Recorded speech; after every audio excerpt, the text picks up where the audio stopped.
स्वागत है आपका हरियाणा की आवाज में। आपके साथ मैं हूं उषा सिंह और मैं हूं मुकुल शर्मा। हरियाणा की आवाज वो मंच जिसमें हम आपसे जुड़े मुद्दे उठाते हैं और बनते हैं आपकी आवाज। तो चलिए शुरुआत करते हैं इस खास कार्यक्रम हरियाणा की आवाज।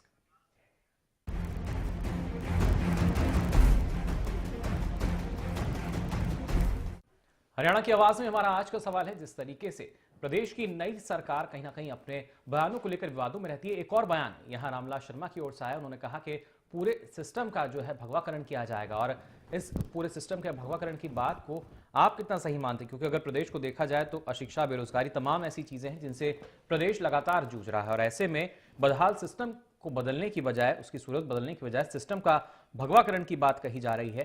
तो भगवाकरण करना सिस्टम का कितना सही होगा, शिक्षा नीति का पूर्ण भगवाकरण करना कितना उचित होगा? इससे पहले भी तमाम तरह की इस तरह की जो बातें हैं वो सामने आ चुकी हैं, फिर चाहे प्रदेश सरकार की बात की जाए या बीजेपी के दिग्गज नेताओं की। विदेश मंत्री सुषमा स्वराज ने भी कहा था कि गीता को राष्ट्र ग्रंथ घोषित कर देना चाहिए। उसके बाद प्रदेश में गीता को पाठ्यक्रम में शामिल किए जाने का मुद्दा सामने आया था और अब यहां पर रामविलास शर्मा का यह बयान सामने आता है कि कहीं ना कहीं जो सिस्टम है और जो शिक्षा नीति है उसका भगवाकरण किया जाएगा। रामविलास शर्मा ने कहा था कि अभी तो सिर्फ शुरुआत है, धीरे धीरे पूरे सिस्टम का भगवाकरण होगा। लेकिन क्या वाकई जो भगवाकरण है वो उचित होगा? बदहाल सिस्टम बदलने की बजाय, उसकी सूरत बदलने की बजाय क्या सिस्टम का भगवाकरण करना सही होगा? बिल्कुल, तो इसी पर आप अपनी राय के साथ हमारे साथ जुड़ सकते हैं। बदहाल सिस्टम की सूरत बदलने की बजाय सिस्टम का भगवाकरण करना कितना सही है, इसी पर आप अपनी राय हमारे साथ साझा कर सकते हैं। तमाम वो नंबर्स भी हम टीवी स्क्रीन पर चला रहे हैं जिनके माध्यम से आप हमारे साथ जुड़ सकते हैं। दरअसल रामविलास शर्मा जो कि शिक्षा मंत्री, उन्होंने बयान दिया। उन्होंने कहा शिक्षा के साथ साथ भगवाकरण जो है किया जाएगा। दरअसल हम आपको बताते हैं कि प्रदेश में कई सारी समस्याएं अभी भी व्याप्त हैं, चाहे शिक्षा की बात की जाए, बेरोजगारी की बात की जाए, महिला सुरक्षा को लेकर बात की जाए। लेकिन इन तमाम चीजों पर जो वर्तमान सरकार है उसका कॉन्सेंट्रेशन दिखाई नहीं देता। दिखाई देता है तो केवल प्रदेश का भगवाकरण करने पर, तमाम नीतियों का भगवाकरण करने पर। आपको क्या लगता है? आप अपनी राय के साथ हमारे साथ इस मंच पर जुड़ सकते हैं और साझा कर सकते हैं अपनी राय हमारे साथ। बिल्कुल, हमारे नंबर लगातार आपकी टीवी स्क्रीन पर फ्लैश किए जा रहे हैं। हमें बताइए क्या है आपकी राय? क्या वाकई शिक्षा नीति के पूर्ण भगवाकरण की बात कही जा रही है वो सही होगी? जिस तरीके से जो व्यवस्था परिवर्तन है उसकी बात भी कही गई थी लेकिन उसमें बदलाव नहीं हुआ, बल्कि अब सिस्टम का भगवाकरण करने की बात कही जा रही है। रामविलास शर्मा का बयान सामने आया था। आप क्या मानते हैं, कितना सही होगा सिस्टम का भगवाकरण करना? आप राय हमें अपनी दे सकते हैं। नंबर हमारे लगातार आपकी टीवी स्क्रीन पर फ्लैश किए जा रहे हैं। फोन उठाइए, हमें बताइए क्या है आपकी राय। बिल्कुल, तो धर्म को लेकर अक्सर बीजेपी सवालों के घेरे में रहती है। हम आपको बता दें कि इसके पहले भी कई बार रामविलास शर्मा बयान दे चुके हैं, बीजेपी के तमाम नेता बयान दे चुके हैं। कहीं ना कहीं इस बार जिस शब्द का प्रयोग किया, भगवाकरण, इसके पहले इस तरह के शब्दों का प्रयोग नहीं किया गया, लेकिन कोशिश जरूर की गई है। धर्म को लेकर लगातार बयान दिए जाते हैं जब से केंद्र में सरकार बनी और उसके बाद प्रदेश में भी सरकार बनी, इस तरह के बयान लगातार सामने आते रहे हैं। आप इस चीज को लेकर क्या सोचते हैं? अपनी राय के साथ आप हमारे साथ जुड़ सकते हैं। हम आपको बताते हैं इसके पहले भी सुषमा स्वराज ने कहा था गीता को राष्ट्र ग्रंथ घोषित कर देना चाहिए और उसके बाद प्रदेश के सरकार के अगर मंत्रियों की बात की जाए, इस पर लगातार बयानों का जो दौर था वो लगातार जारी था। क्या माना जाए, जिस तरह से हिंदू धर्म का जो रंग है वो बीजेपी पर चढ़ा हुआ है और वो रह रहकर निकलकर सामने आ रहा है मंच के जरिए। आप अपनी राय हमारे साथ साझा कर सकते हैं। दरअसल सवाल हम ये पूछ रहे हैं कि बदहाल सिस्टम की जो सूरत है उसे बदलने की बजाय आखिरकार भगवाकरण करने पर क्यों बीजेपी तुली हुई है? आपको क्या लगता है? लगातार तमाम नंबर्स हम फ्लैश कर रहे हैं जिनके माध्यम से आप हमारे साथ जुड़ सके। बिल्कुल, और देश की बात कही जाए तो धर्मनिरपेक्ष कहलाता है हमारा देश, लेकिन उसके बावजूद बीजेपी ने यहाँ पर नारा भी दिया, सबका साथ समान विकास। लेकिन अगर देखा जाए तो कहीं ना कहीं भगवाकरण करने की जहां तक बात है, एक विशेष धर्म के और संकेत यहां कर दिया जाता है। लेकिन उसके बाद यह बयान भी सामने आता है कि उन्होंने कुछ गलत नहीं कहा, इसमें विवादास्पद कुछ भी नहीं। लेकिन आप कितना जायज मानते हैं, आप कितना सही मानते हैं इस बयान को कि सिस्टम का भगवाकरण किया जाएगा? और भगवाकरण करना सिस्टम का, शिक्षा नीति का कितना सही? क्योंकि पाठ्यक्रम में गीता को शामिल करने की बात उठी थी, वो बात अब धीरे धीरे सामने आ रही है। पाठ्यक्रम में गीता को शामिल किया जा रहा है और अब ये कहना कि अभी सिर्फ शुरुआत है, पूरे सिस्टम का भगवाकरण किया जाएगा, पूरी नीति का भगवाकरण किया जाएगा, ये कितना सही? बिल्कुल, तो भगवाकरण से आप क्या समझते हैं? आप अपनी राय हमारे साथ साझा कर सकते हैं। दरअसल भगवाकरण बीजेपी का जो चिन्ह है उसे माना जाता है और बीजेपी ये कहती हुई नजर आ रही है कि उसे प्रदेश को जो है अपने रंग में रंगा जाएगा। बीजेपी हिंदूवादी पार्टी के तौर पर जानी जाती है और भगवाकरण को आप किस तरीके से देखते हैं, इस पर आप अपनी राय के साथ हमारे साथ जुड़ सकते हैं। तमाम वो नंबर से हम टीवी स्टार करने की जरूरत है, सोचने की जरूरत है, लेकिन उन तमाम चीजों पर कॉन्सेंट्रेशन के बजाय, सोचने के बजाय जो प्रदेश सरकार है उसका जो रूप है, उसका जो रंग है वो कुछ और ही नजर आ रहा है। हमारे साथ एक दर्शक उस वक्त फोन लाइन पर जुड़े, बहुत स्वागत है सर आपका। सर सुन पा रहे हैं आप? हाँ जी, हाँ जी। जी सर, राय रखें अपनी। हाँ जी जी कहिए। मैं ये कहना चाह रहा था जी कि हमने आप के जो वचनों के अनुसार गीता को धर्म विशेष से आप जोड़ रहे हैं। ऐसा तो कोई हमारा ना सुप्रीम कोर्ट मानता है, ना किसी भी बुद्धिजीवी ने ये नहीं माना कि गीता किसी धर्म विशेष का ग्रंथ है। गीता तो एक जीवन पद्धति है, एक जीवन का एक तरीका है। आप उसको अगर हम ही उसको नाम ऐसा दे देंगे तो गीता में कहाँ लिखा हुआ है किसी धर्म के। चलिए, बहुत बहुत शुक्रिया रघुवीर जी अपनी राय हमारे साथ साझा करने के लिए। इस बीच जीन से हमारे साथ अगले दर्शक रवि यहाँ जुड़ चुके हैं। रवि जी क्या कहना चाहेंगे? देखिए, रामविलास जी देश को कहाँ ले जाना चाहते हैं? जी पूरी साइंस पश्चिम से आई। जी हमारा देश भूखा मरा करता। पूरा फर्टिलाइजर, कीटनाशक, नए नए बीज पश्चिम से आए। जी हम सदियों से धर्मों में उलझे रहे। पश्चिम हमें भोजन दे और हम भगवाकरण में उलझे रहे। हमें साइंस और टेक्नोलॉजी चाहिए, न कि भगवाकरण। बहुत बहुत शुक्रिया रवि जी अपनी राय हमारे साथ साझा करने के लिए। वाजिब बात यहाँ एक हमारे साथ जुड़े दर्शक ने कही कि कहीं ना कहीं जो विकास है वो भगवाकरण से संभव नहीं है। भगवाकरण कहीं ना कहीं राजनीति से प्रेरित ये जो बयान है अब देखा जा रहा है। लेकिन आप क्या समझते हैं इस बयान से? आप कौन से मायने से इस देख रहे हैं इस बयान को, और कितना सही जो शिक्षा नीति का भगवाकरण करने की बात कही जा रही है, पूर्ण रूप से भगवाकरण करने की बात कही जा रही है, जबकि जो सिस्टम है, जो व्यवस्था है वो पूरी तरीके से बदहाल है, उसमें बदलाव की बात नहीं की जाती, उसमें परिवर्तन की बात नहीं की जाती, लेकिन बात की जाती है तो भगवाकरण की। और ये बात कितनी सही है इस बारे में आप अपनी राय हमारे साथ साझा कर सकते हैं। बिल्कुल, तो ना कि सिर्फ शिक्षा का भगवाकरण बल्कि यहाँ पर पूरे सिस्टम का भगवाकरण करने की बात रामविलास शर्मा कहते हैं। और उसके बाद यहाँ पर कैप्टन अभिमन्यु भी उनका समर्थन करते हुए नजर आते हैं। वो कहते हैं कि भगवाकरण जैसा तेज जो है शिक्षा में लाया जाएगा। आप इसे किस तरीके से देखते हैं? जो कि हम लगातार बात कर रहे हैं बीजेपी की, और साथ ही साथ बीजेपी के बड़े नेताओं के, दिग्गज नेताओं को, सुषमा स्वराज ने भी इसके पहले कहा था कि गीता को जो है राष्ट्र ग्रंथ घोषित कर देना चाहिए।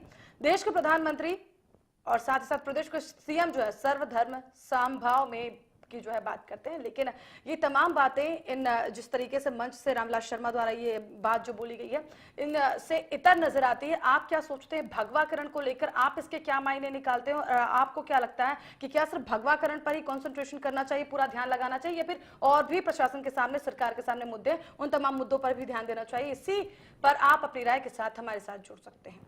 जाहिर तौर पर तमाम जो मुद्दे हैं वो प्रदेश में हैं, लेकिन उन पर ध्यान नहीं दिया जाता, और से कहीं ना कहीं राजनीति से प्रेरित जो बयान हैं वो लगातार सामने आते हैं, और उसी पर राजनीति जो है कहीं ना कहीं यहाँ पर सीमित होती नजर आ रही है। बिल्कुल, हमारे साथ एक दर्शक फोन लाइन पर जुड़े हैं। जी सर, बहुत स्वागत है आपका। सर सुन पा रहे हैं आप? शमशेर जी, आप सुन पा रहे हैं हमें? हाँ जी, शमशेर रोहतक से जी। जी कहिए। हाँ जी, मेरा कहना है कि न तो भगवाकरण से देश चलेगा और न पर्दाकरण से देश चलेगा। चौधरी छोटराम ने कहा था, अगर मुझे तो व्यक्तिगत जीवन का व्यक्तिगत मामला है, कभी भी बदला जा सकता है, जाति नहीं बदली जा सकती। उन्होंने हजारों लाखों मुसलमानों की हाजिरी में ये। बहुत बहुत शुक्रिया शमशेर जी अपनी राय हमारे साथ साझा करने के लिए। सिरसा से हमारे साथ ज्योति फोन लाइन पर जुड़ी। ज्योति जी, बहुत स्वागत है आपका हरियाणा की आवाज में। ज्योति जी सुन पा रही हैं आप? जी ज्योति जी, जी मैं यही कहना चाहूंगी कि जो इस तरीके की बयानबाजी दे रहे हैं बीजेपी नेता, वो बिल्कुल भी ठीक नहीं है। क्योंकि हमारा देश जो है एक धर्मनिरपेक्ष देश है, जहाँ पे सभी राज्यों सभी धर्मों के लोग एक साथ रहते हैं। और इस तरीके से एक विशेष धर्म के बारे में ही बोलना कि भगवा कर दिया जाएगा, गीता पढ़ाई जाएगी, ये बिल्कुल भी सही नहीं है। बिल्कुल, बहुत शुक्रिया हमारे साथ ज्योति जी अब जुड़ने के लिए। तो भगवाकरण की बात को हमारे जिस तरह से दर्शक जुड़ रहे हैं, उनका मानना है कि सही नहीं, चूंकि हमारा देश धर्मनिरपेक्ष देश है और यहाँ पर सभी धर्म के लोग रहते हैं। यहाँ पर केवल एक धर्म को तवज्जो देना और बार बार उस बात को उठाना मंच से सही नहीं लगता। और आप क्या सोचते हैं इस पर? आप अपनी राय के साथ हमारे साथ जुड़ सकते हैं। तमाम वो नंबर हम टीवी स्क्रीन पर चला रहे हैं। सवाल हमारा ये है कि भगवत गीता के बाद भगवाकरण पर राम ने किस तरह से महाभारत छेड़ दिए। राम, हम बात कर रहे हैं रामविलास शर्मा के, शिक्षा मंत्री हैं। उन्होंने मंच से बयान दिया कि पूरे सिस्टम का भगवाकरण किया जाएगा। आप इस बयान को किस तरीके से लेते हैं? क्या कुछ मायने निकालते हैं? और आपकी क्या कुछ राय है इस पर? इस तमाम राय के साथ आप हमारे साथ जुड़ सकते हैं। बिल्कुल, तो सवाल यही कि आखिर शिक्षा का भगवाकरण करने की जो बात कही है वो कितनी सही, वो कितनी जायज। लेकिन अगर देखा जाए प्रदेश में तमाम समस्याएं हैं, जो मूलभूत सुविधाएं हैं वो तक प्रदेश वासियों को नसीब नहीं होती, और ऐसे में अगर बात कही जाती है तो विकास की नहीं होती, भगवाकरण की बात कही जाती है। और ये बात कितनी आपको सही लगती है, आप इस बारे में अपनी राय हमारे साथ साझा कर सकते हैं। बिल्कुल, तो लगातार हमारा सवाल बना हुआ है कि क्या भगवाकरण पर जिस तरीके से लगातार कंसंट्रेट किया जा रहा है, इसी पर केवल ध्यान लगाया जा रहा है, कितना सही? हमारे साथ सत्यनारायण एक दर्शक फोन लाइन पर जुड़े अपनी राय के साथ। बहुत स्वागत है सर आपका। सत्यनारायण जी सुन पा रहे हैं आप? फिलहाल यहाँ संपर्क हमारा नहीं हो पा रहा, लेकिन आप भी हमारे स्टूडियो में कॉल कर सकते हैं। नंबर हमारे लगातार आपकी टीवी स्क्रीन पर फ्लैश किए जा रहे हैं। सवाल यही, क्या शिक्षा नीति का जो पूर्ण रूप से भगवाकरण की बात कही जा रही है उसको आप कितना सही मानते हैं, कितना उचित आप उसको मानते हैं? क्योंकि प्रदेश की नई सरकार है और कहीं ना कहीं उम्मीद जो है जनता की वो तमाम है। यहाँ पर बहुमत के साथ प्रदेश में जो नई सरकार है वो सत्ता पर काबिज हुई, लेकिन अब जाकर जिस तरीके से कहीं ना कहीं जो उसके बयान है, जो बातें हैं, जिस तरह की राजनीति है, जिस तरह की योजनाएं हैं, वो सिमटी हुई सी नजर आती हैं, कहीं ना कहीं राजनीति के इर्द गिर्द घूमती नजर आती हैं। और अब सिस्टम को यहाँ पूरी तरीके से भगवा करने की बात कही है, वो कितनी जायज? बिल्कुल, तो सिस्टम को दुरुस्त करने की बजाय भगवाकरण करने की बात की जा रही है। हमारे साथ एक दर्शक फोन लाइन पर जुड़े हैं। सर स्वागत है आपका। रणधीर जुड़े हैं हमारे साथ। रणधीर जी बहुत स्वागत है आपका। बोल रहा हूँ मैम जी, ये भगवाकरण, फलानाकरण, हराकरण, एजुकेशन तो साफ सपाट होती है। रोशनी का नाम एजुकेशन होता है।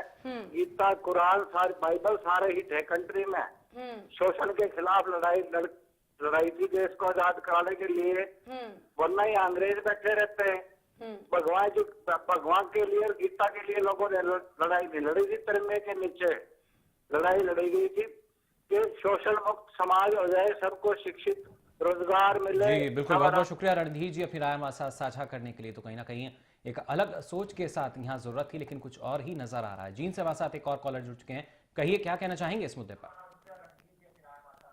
सरिता जी सुन पा रही हैं आप? हाँ जी मैम, सुन रही हूँ। जी कहें। मैम मैं ये कहना चाहूंगी कि ये शिक्षा में भगवाकरण करने से पहले ये अपने विभाग का भगवाकरण करें। तो ये विभाग का भगवाकरण करें, पहले अपने विभाग से करप्शन को हटाए, देन उसके बाद इस पवित्र ग्रंथ का नाम लें। बहुत शुक्रिया सरिता जी हमारे साथ जुड़ने के लिए और आपकी इस राय के लिए। तो आप भी हमारे इस कार्यक्रम में जुड़ सकते हैं, अपनी राय के साथ हमारे साथ साझा कर सकते हैं। दरअसल एक और दर्शक हमारे साथ मदन फोन लाइन पर जुड़े। मदन बहुत स्वागत है आपका। मदन जी सुन पा रहे हैं आप हमें?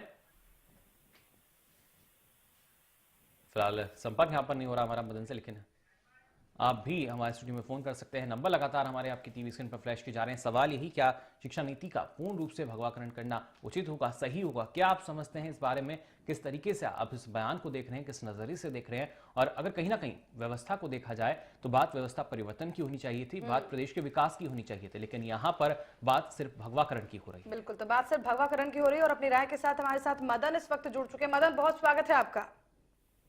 मैम मैं ये बताना चाहता था कि जो गीता में जो बताया गया है वो भगवाकरण की बात नहीं कर रहे हैं। वो गीता में जब तक हम कर्म के ऊपर जो विश्वास नहीं करेंगे और कर्म के ऊपर जोर नहीं देंगे तो हमें कुछ भी मिलने वाला नहीं है उससे।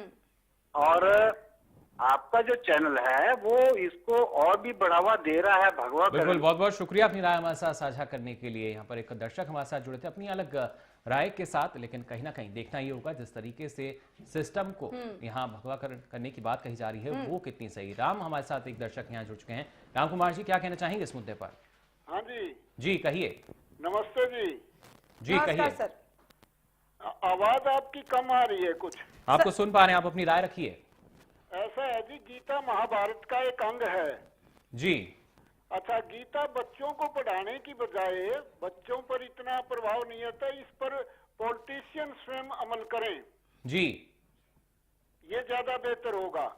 जी बहुत बहुत शुक्रिया राम कुमार जी हमारे साथ अपनी राय साझा करने के लिए। एक बहुत अच्छी बात इन्होंने कही कि जो गीता की बात कही जा रही है वो बेहतर होगा कि जो राजनेता हैं वही उसका कहीं ना कहीं जो अनुसरण है वो करें, वो उसको पढ़ें। हालांकि कुछ दर्शकों की जो राय है वो इतर होती है सबसे। उनका ये कहना होता है कि लगातार हम इस तरह की जो भावनाएं हैं उनको बढ़ावा दे रहे हैं, लेकिन हरियाणा की आवाज एक ऐसा मंच जहां पर हम सिर्फ आपकी राय ले रहे हैं और कहीं ना कहीं आपकी आवाज जो है और लोगों तक पहुंच सके। आपकी क्या राय है, आप क्या मानते हैं इस बारे में, आपकी राय को सिर्फ साझा कर रहे हैं। बिल्कुल, कृष्ण कुमार अपनी राय के साथ हमारे साथ जुड़े हैं। कृष्ण कुमार जी बहुत स्वागत है आपका। हाँ जी मैडम, नमस्ते जी। जी नमस्कार सर, क्या राय है आपकी?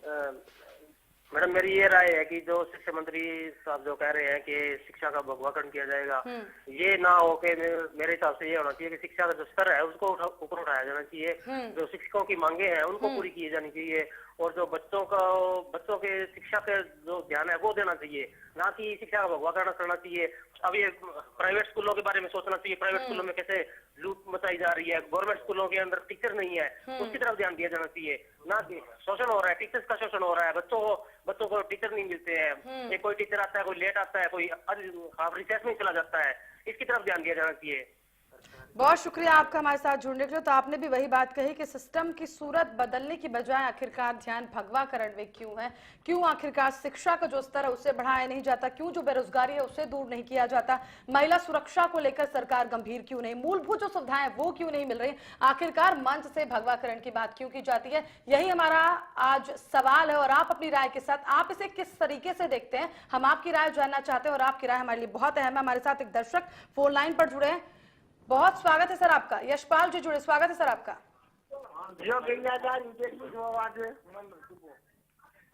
यशपाल जी सुन जी ऑनलाइन जोड़ना जी सर, अपनी राय रखें। फिलहाल संपर्क हमारे यहाँ पर नहीं हो पा रहा, लेकिन आपसे एक बार और यहाँ पर आप बता दें कि जब आप हमारे स्टूडियो में फोन मिलाएं तो कृपया अपने टीवी का जो वॉल्यूम है उसको कम रखिए, तभी बेहतर संवाद हो सकता है। हमारे साथ एक दर्शक फोन लाइन पर जुड़ चुके हैं, बहुत स्वागत है आपका। हेलो जी भीम। हाँ जी मैम, जैसे आप अभी जैसे ये राजनीति के और ये कर रहे हो आप, तो इसमें मैम मैं सबसे पहले तो ये कह रहा हूँ, जो मीडिया है जैसे अखबार है, टीवी चैनल है, इस पे जो ऐड दे रहे हैं बेफालतू की, तो उन पे आप कोई ऐसा प्रोग्राम क्यों नहीं करते हो? बहुत बहुत शुक्रिया हमारे साथ जुड़ने के लिए। तो एक और राय हमारे इस कार्यक्रम में शुमार हुई, इनका कहना है कि कुछ और भी मुद्दे हैं जिन पर जाहिर तौर पर जो हमारा कार्यक्रम है वो आना चाहिए, लेकिन आपको बता दें आज का सवाल हमारा बिल्कुल इतर, हमारा सवाल ये कि शिक्षा का जो भगवाकरण करने की बात कही गई वो कितनी सही। बिल्कुल, और अपनी राय के साथ हमारे साथ रमेश जुड़े। रमेश, बहुत स्वागत है आपका हरियाणा की आवाज में। तो चलिए, रमेश के साथ हमारा संपर्क टूट चुका है, लेकिन सवाल लगातार बना हुआ है कि शिक्षा का भगवाकरण करना, पूरे सिस्टम का भगवाकरण करने को आप कितना सही मानते हैं, कितना गलत मानते हैं, आपकी इस पर राय क्या है और आप इस पर किस तरीके से सोचते हैं। आप अपनी राय के साथ हमारे साथ इस मंच पर जुड़ सकते हैं और साझा कर सकते हैं अपनी राय। बिल्कुल, लेकिन आपकी राय का जो सिलसिला है वो लगातार जारी रहेगा, लेकिन यहाँ फिलहाल वक्त तो चला एक छोटे से ब्रेक का।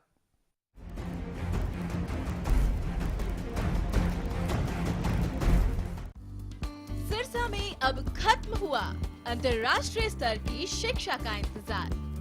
MDLR ग्रुप लेकर आए हैं MDK इंटरनेशनल स्कूल। हरियाणा के हरित क्षेत्र सिरसा में विश्व स्तरीय शिक्षा की खास पहचान। MDK international school Cambridge university London से जुड़े सिरसा के इस पहले रेसिडेंशियल कम डे बोर्डिंग स्कूल के डायरेक्टर हैं कैम्ब्रिज एग्जाम्स के आकलनकर्ता मिस्टर लॉरेंस फ्रे। विश्व स्तरीय शिक्षा के साथ MDK स्कूल में है एयर कंडीशन कैंपस और दूसरी आधुनिक जरूरी सुविधाएं, पुस्तकों से परिपूर्ण लाइब्रेरी और एक स्पेशियस कैफेटेरिया जिसमें बच्चों के लिए मिलेगा हेल्दी खाना।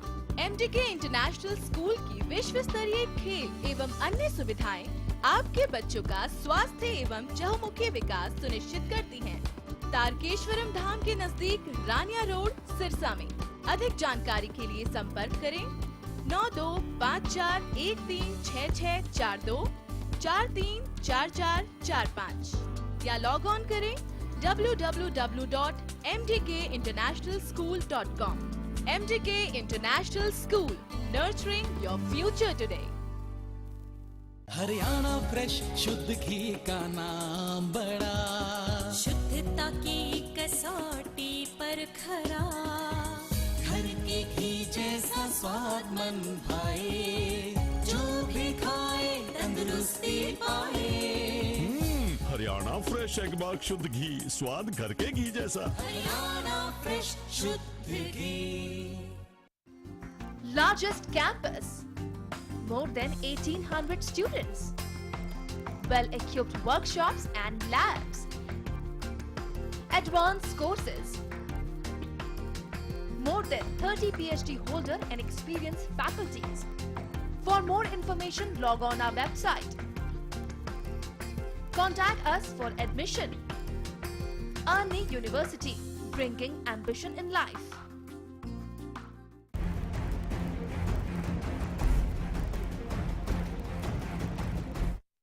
खबरें के बाद स्वागत है आपका हरियाणा की आवाज में। बिल्कुल, हरियाणा की आवाज में हमारा आज का सवाल यही, जिस तरीके से शिक्षा का भगवाकरण करने की बात कही है शिक्षा मंत्री रामविलास शर्मा ने, वो कितना सही, आप कितना उसको जायज मानते हैं, कितना उचित मानते हैं?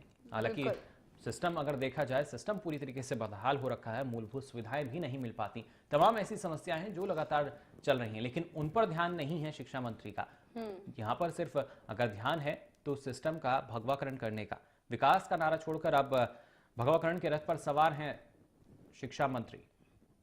तो धर्म के नाम पर बीजेपी की ये कोई पहली राजनीति नहीं है। इसके पहले भी लगातार मंच से इस तरह की बातें निकलकर सामने आती रही। सुषमा स्वराज ने गीता को राष्ट्रगंध घोषित करने की बात कही थी। हम आपको बता दें कि प्रधानमंत्री और प्रदेश के सीएम भी सर्वधर्म समभाव की बात करते हैं। बीजेपी की ओर से सबका साथ सबका विकास का नारा दिया जाता है, लेकिन अगर इस तरह की बातें मंच से रखी जाएंगी तो कैसे सबका साथ और सबका विकास होगा? दरअसल समस्याएं कई सारी हैं, उस तरफ ध्यान देने की जरूरत है। हमारे साथ मनोज, एक दर्शक फोन लाइन पर जुड़े। मनोज जी, बहुत स्वागत है आपका।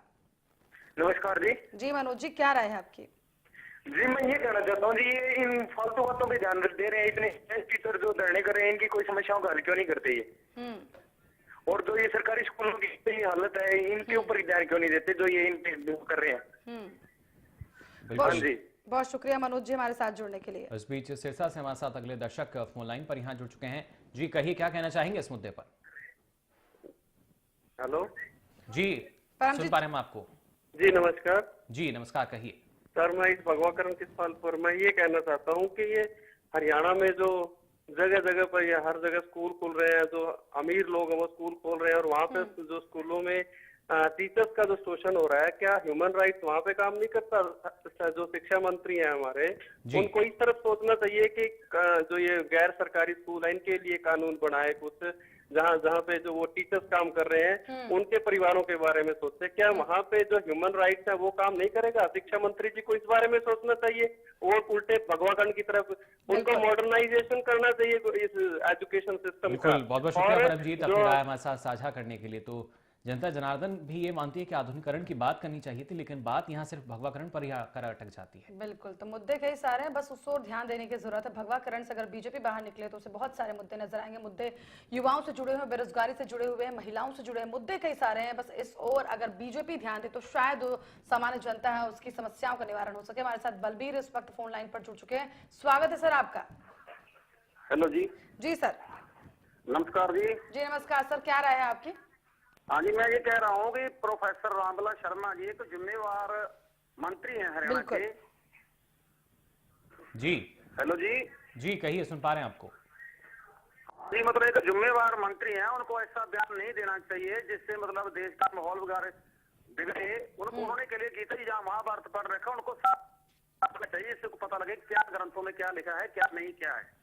चलिए, बहुत बहुत शुक्रिया बलबीर जी अपनी राय हमारे साथ साझा करने के लिए। तो यहाँ पर कहीं ना कहीं शिक्षा मंत्री को विचार करना चाहिए कि वो उन्होंने क्या बयान दिया, लेकिन अगर बात की जाए शिक्षा मंत्री की तो उनका यही कहना था कि उनका जो बयान है वो बिल्कुल भी विवादास्पद नहीं है। हालांकि कैप्टन अभिमन्यु ने भी इस बयान का समर्थन किया। कैप्टन अभिमन्यु ने कहा कि इस भगवाकरण से मतलब तेज की ओर है, यानी जो शिक्षा विभाग है उसका विकास किया जाएगा और वो उतनी ज्यादा और जो चमक है वो लाएंगे भगवाकरण करके। लेकिन सिस्टम में तमाम जो खामियां हैं वो सबके सामने आती रही हैं, कमी सबके सामने आती रही हैं, लेकिन फिर भी क्यों बदलाव नहीं किया जाता? बिल्कुल। संदीप हमारे साथ हिसार से फोन लाइन पर जुड़े हैं। संदीप, बहुत स्वागत है आपका। नमस्कार मैम। जी सर, कहें। मैम, इनको शिक्षा मंत्री को शिक्षा पे ध्यान देना चाहिए, जिसको 2 कि 10 साल में इतना स्तर गिर गया है सेमेस्टर सिस्टम लागू करके। ये हरियाणा हर चीज में पिछड़ता ही जा रहा है। हुड्डा साहब ने जो शिक्षा पर जितना भी सेमेस्टर सिस्टम ला के पूरे इंडिया के अंदर अगर इसको पीछे किया है, उसको सुधार करना चाहिए ताकि बच्चों का नाम आगे पढ़ाई में होता है। और गीता में तो नाम सब लोग जानते ही है, उसमें तो कहने की कोई बात ही नहीं। इस पे न ध्यान देकर जो शिक्षा स्तर गिर गया है हरियाणा को, उस पर ध्यान देना चाहिए सर। बिल्कुल, बहुत धन्यवाद हमारे साथ जुड़ने के लिए। तो रामविलास शर्मा ने ये बयान दिया और उसके बाद कैप्टन अभिमन्यु ने भी उनका समर्थन किया। और जब भी बीजेपी नेताओं द्वारा इस तरह का बयान दिया जाता है, फेडरेस जो है बीजेपी नेताओं की लंबी हो जाती है, जो कि समर्थन में उतर आते हैं। हमारे साथ एक और दर्शक इस वक्त फोन लाइन पर जुड़े। जी सर, स्वागत है आपका। हेलो जी सर।